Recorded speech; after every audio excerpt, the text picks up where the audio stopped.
You know what the best thing about Famidaily rapidly coming to a close is? Closing the door on baseball franchises. This is the last Best Play Pro Yakyuu game, and I'm smiling at the thought of never having to play another one again. The Best Play Pro Yakyuu series are distinctive from the other baseball games on the Famicom since they're really strategy games. Rather than control players on the field, you're managing a team. That means there's generally very few things that you need to do during a game to handle how things turn out. When you start playing, you get the wrong title screen. I guess they were originally going to include the year in the title, but changed it to special. From the main menu, you have 6 options. First, you can look over all the teams in both leagues and decide if a player is going to control them, if a computer coach that you can set parameters for will control them, or if it will just zip through games played by that team without showing you the action. The second option shows you the current league schedule. This is so you can see what games are coming up. Next, you can advance the league 1 game. If both teams are marked skip, then it generates a score, but if at least one team is marked computer controlled or manual control, then this will start getting into the actual game. Next, you have edit mode, and that's where you can configure the teams to be how you want them to be. All of the players have statistics that are given letter grades, and you can tweak them up and down to your heart's content. Following that, you have league standings. This includes the current stats for every player on the team.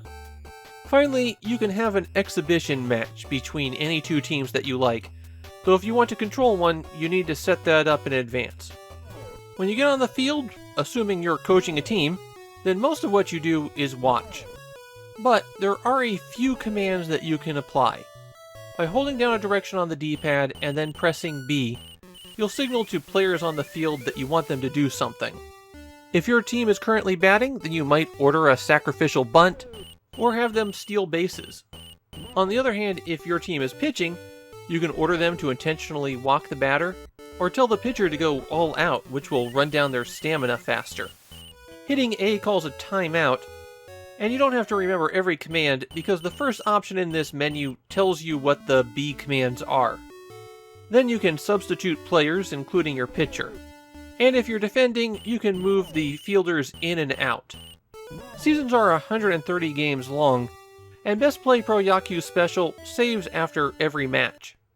You can also save your teams to a turbo file, ASCII's peripheral for persistent memory. And as this is ASCII's final Famicom game, this is the final game to support the turbo file. This is also the end of the Best Play Pro Yakyuu series for quite a while. It doesn't really make the jump to 16-bit. Turns out the series was killed off by the wild success of another ASCII game. They took all the resources that were being put into the Super Famicom version of this and put them all behind Derby Stallion. However, after ASCII stopped publishing games, their successor company Enterbrain picked up Best Play Pro Yakyuu and revived it for computers, the Game Boy Advance, and the PlayStation 2. Although I can't really say that Best Play Pro Yakyuu Special is well remembered these days, it definitely has its fans.